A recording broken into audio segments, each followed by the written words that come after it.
दोस्तों, जब से मैंने इस्लामिक गोल्डन एज के बारे में पढ़ना स्टार्ट किया है, तब से मुझे खुद पर अफसोस हो रहा है कि मैं किस अंधेरे में जी रहा था। दोस्तों, हम सब मुसलमानों को अपने आप पर अफसोस करना चाहिए, क्योंकि हमें ये तक नहीं पता है कि हमारे बाप दादाओं ने, हमारे पूर्वजों ने इस दुनिया के लिए क्या क्या किया है। हमने तो सिर्फ आइंस्टाइन, न्यूटन, गैलीलियो ये सब नाम रट रखे हैं, पर जाबिर बिन हय्यान, अल ख्वारिज़मी, अबू अल सीना, इन नामों से हम कभी परिचित नहीं हो पाए। हमें अपने ही इतिहास के बारे में नहीं मालूम है, और शायद यही वजह है कि आज हम इल्म के मैदान में पिछड़ गए हैं। आज की इस वीडियो में मैं आपको 5 और मुस्लिम वैज्ञानिकों से अवगत कराऊंगा जिन्होंने साइंस के इतिहास में एवोल्यूशन बर्पा कर डाला।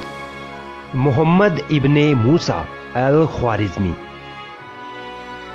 इस महान मुस्लिम वैज्ञानिक के बारे में जितना बोला जाए, जितना लिखा जाए, उतना कम है, क्योंकि यही वो वैज्ञानिक है जिसकी वजह से आज हम गणित के मुश्किल से मुश्किल सवाल को हल कर पाते हैं।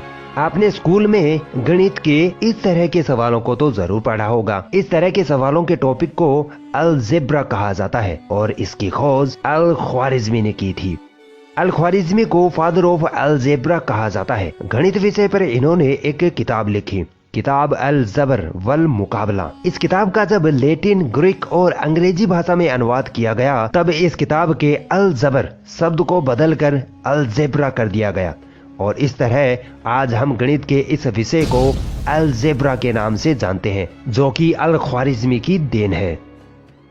16वीं शताब्दी तक अरब और यूरोप की अधिकतर यूनिवर्सिटियों में गणित विषय पर यही किताब पढ़ाई जाती थी।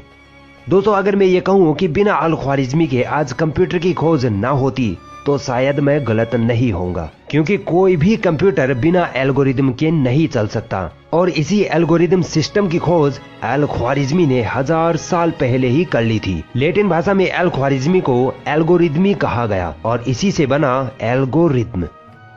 अल ख्वारिज़मी ने एस्ट्रोनॉमिकल टेबल्स पर खूब काम किया। मैथमेटिक्स के साथ साथ ये एस्ट्रोनॉमी और जियोग्राफी में भी काफी माहिर थे। अबू अल कासिम अल ज़हरावी। जैसा कि दोस्तों मैंने पिछली वीडियो में बताया था कि अंग्रेज मुस्लिम वैज्ञानिकों के नाम बिगाड़ दिया करते थे, ताकि उनको और उनके आविष्कारों को छुपाया जा सके। ऐसा ही इस मुस्लिम वैज्ञानिक के साथ भी हुआ। अंग्रेजों ने इस मुस्लिम वैज्ञानिक का नाम अबू अल कासिम से बिगाड़कर एल्बुकेसिस कर डाला।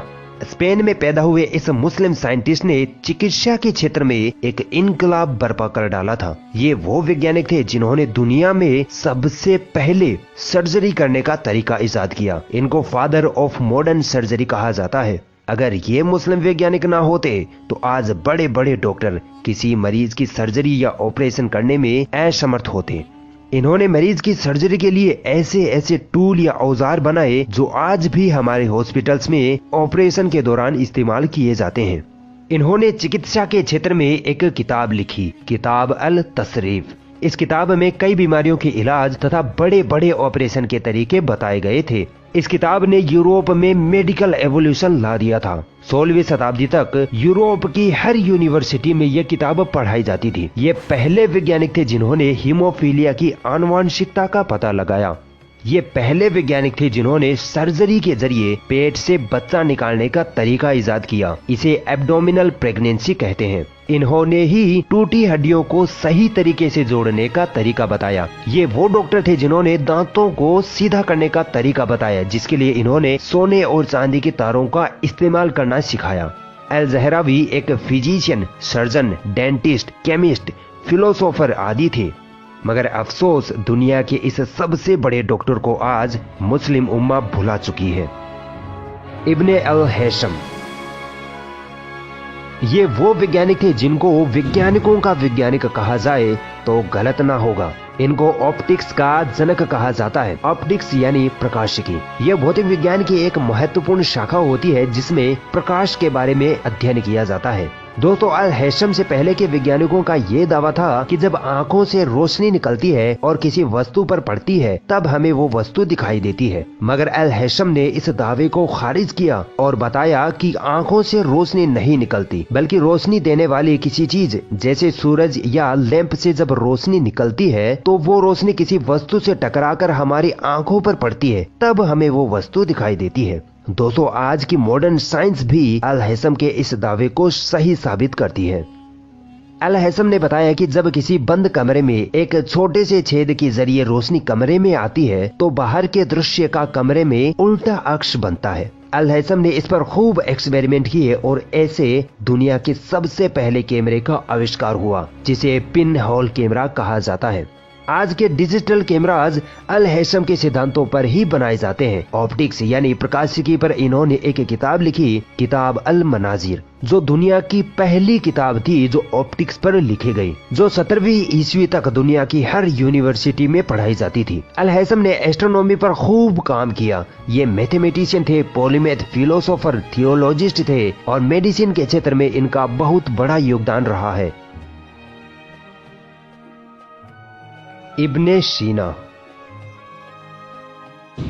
ये एक ऐसे वैज्ञानिक थे जिनको हर फील्ड का नॉलेज था, यानी ये पॉलीमैथ थे। इनको philosophy, astronomy, chemistry, physics, geography, geology, psychology, theology, logic और मैथमेटिक्स का इस तरह इल्म था कि इस इल्म में इनका कोई सानी न था। मगर इन सब से ज्यादा हटकर इनको चिकित्सा के क्षेत्र में महारत हासिल थी, और इतनी महारत हासिल थी कि चिकित्सा के क्षेत्र में इन्होंने 40 से ज्यादा किताबें लिख डाली, जिनमें से अधिकतर किताबें बीमारियों के इलाज व दवाइयों पर थी। चिकित्सा के क्षेत्र में लिखी किताबों में से 2 किताबें, द बुक ऑफ हीलिंग और द कानून ऑफ मेडिसिन, ये 2 किताबें इतनी ज्यादा मशहूर हुई कि यूरोपीय वैज्ञानिकों ने इनको एनसाइक्लोपीडिया ऑफ मेडिकल का दर्जा दे डाला, और 16वीं-17वीं शताब्दी तक ये यूरोप की हर यूनिवर्सिटी में पढ़ाई जाती थी। इब्ने सीना को फादर ऑफ मॉडर्न मेडिसिन का दर्जा हासिल है।